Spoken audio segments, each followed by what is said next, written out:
Pankartları, bayrakları kaldıralım. Arkadaşlar pankartları, bayrakları kaldıralım.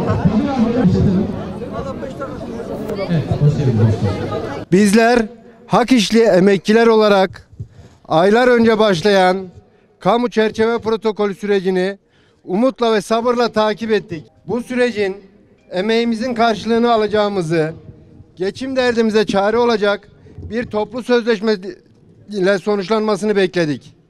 Hak iş olarak yevmiyeler arasındaki yürürlük süresinden kaynaklı farkların giderilmesini, ücretlerde yaşanan gerilemenin telafi edilmesi için taban ücretin 1800 TL'ye çıkarılmasını, işe yeni başlayan tecrübeli işçiler arasında fark oluşmaması, kıdem tazminatı zammının ücrete eklenmesini, birinci yılın ilk 6 ay için ise %50 oranında zam yapılmasını talep ettik.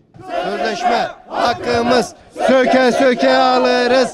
Ancak aradan uzun bir süre geçmesine rağmen geldiğimiz noktada TÜİS'in sunduğu teklif ne yazık ki bizleri hayal kırıklığına uğratmıştır. TÜİS birinci 6 ay için %16'lık bir zam teklifi sunmuştur.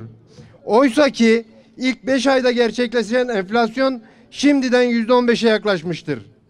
Yani teklif edilen bu zam daha cebimize girmeden eriyip gitmiş durumdadır.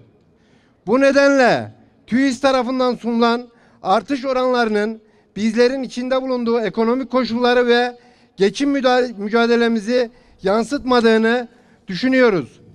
Hak iş olarak bu teklifi mevcut haliyle müzakere etmeyi uygun bulmadığımızı açıkça ifade ediyoruz. Haklıyız, güçlüyüz, kazanacağız.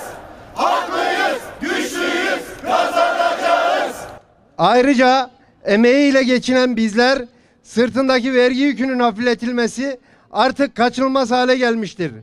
Artan enflasyon, yüksek maliyetler ve düşük ücretler altında ezilen kamu işçileri bir de adaletsiz vergi dilimiyle mücadele etmek zorunda. Gelir vergisi tarifelerinin bir an önce güncellenmesi, ücretlerden kesilen verginin adil bir seviyeye çekilmesi ve sabitlenmesi gerekmektedir. Hak ettiğimiz ücretlerin vergi dilimleri arasında eriyip gitmesini kabul etmemiz asla mümkün değildir. Hak iş olarak vergi yükünün hafifletilmesini, gelirde adaletin sağlanmasını ve bu konuda kalıcı bir düzenleme yapılmasını ısrarla talep ediyoruz. Adalet, vergide, adalet, emekte, adalet, vergide. Yüksek enflasyon, artan kira ve temel ihtiyaçlar ortadayken alım gücümüz geçen gün düşerken biz hala aylardır sözleşmenin sonuçlanmasını bekliyoruz. Vergi adil olmazsa haklar kaybolur. Hükümet yetkililerimiz tarafından yapılan açıklamalarda ülkemizin büyüdüğü, üretimin arttığı, zor dönemin geride kaldığı ifade ediliyor.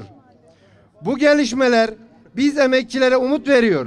Ancak bu olumlu tabloyu kendi hayatımızda yeterince hissedemiyoruz. Bizler emeğiyle geçinen insanlar olarak sadece adil bir ücret, insanca bir yaşam ve büyümeden hak ettiğimiz payı talep ediyoruz. Biz yeni ve daha kapsayıcı taleplerimizi ve beklentilerimizi karşılayacak, mağduriyetlerimizi giderecek bir teklifin sunulmasını istiyoruz. Beklentimiz çalışanı merkez alan, geçim koşullarını gözeten adil bir teklifin ortaya konmasıdır. Hak işli emekçiler olarak bizler emeğimizin hakkını istiyoruz. Türkiye büyürken emeğin payı küçülmesin diyoruz. Gelir adaletinin sağlanmasını ve toplu sözleşmenin bir an önce tamamlanmasını bekliyoruz. Sözleşme olacak, haklar konacak. Sözleşme olacak, haklar konacak. Yetkililer sürecin devam ettiğini ve yeni bir teklif üzerinde çalıştığını iletti.